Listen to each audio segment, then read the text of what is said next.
اوكي صدقا ما كنت حابة اطلع بهالستوري، بس بصراحة انا كان كل اليوم عندي تصوير وهلأ رجعت من التصوير تعبانة، وشفت شي بصراحة كتير ازعجني. شفت اني فوق ما الموقف اللي انحطيت فيه اللي عن جد ما بتمناه لعدوي، فوق كل هاد انا عم بتكذب. فلما شفت هيك اضطريت اطلع واحكي بهالستوري هلا. اول شي بدي احكي عن موضوع العزيمة.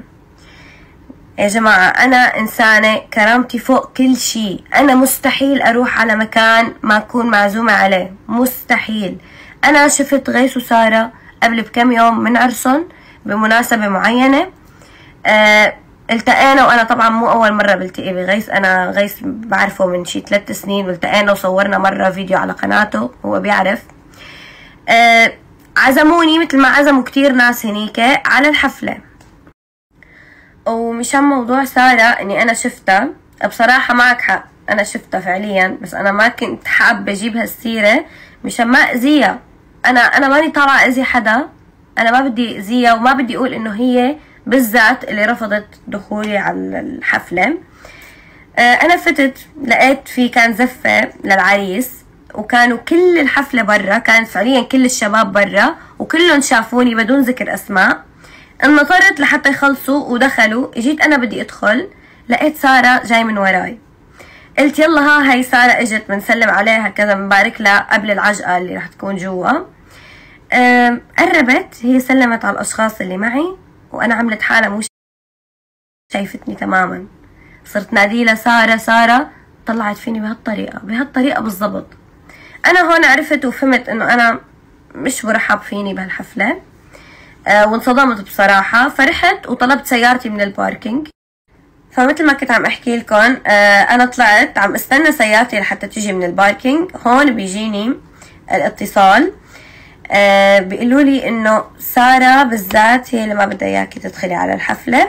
انا هون ما انصدمت لانه انا شفت تعامل سارة قبل بشوي، يعني شفت بعيني، كان فيني كذب المتصل، بس انه انا شفت بعيني، ما في داعي كذب حدا.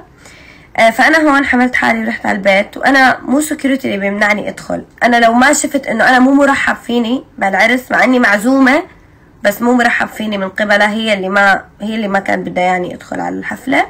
فانا هون حملت حالي ومشيت، لانه كان فيني دق لاي حدا وكان فيني اعمل اتصالات وادخل وعادي طبيعي. كانوا كتير من رفقاتي بالحفله، بس انا ما عملت هيك لانه انا كرامتي اغلى شيء عندي.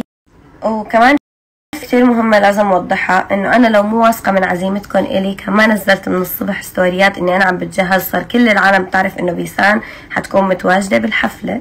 انا نزلت ستوريات وانا واثقة من عزيمتكم الي.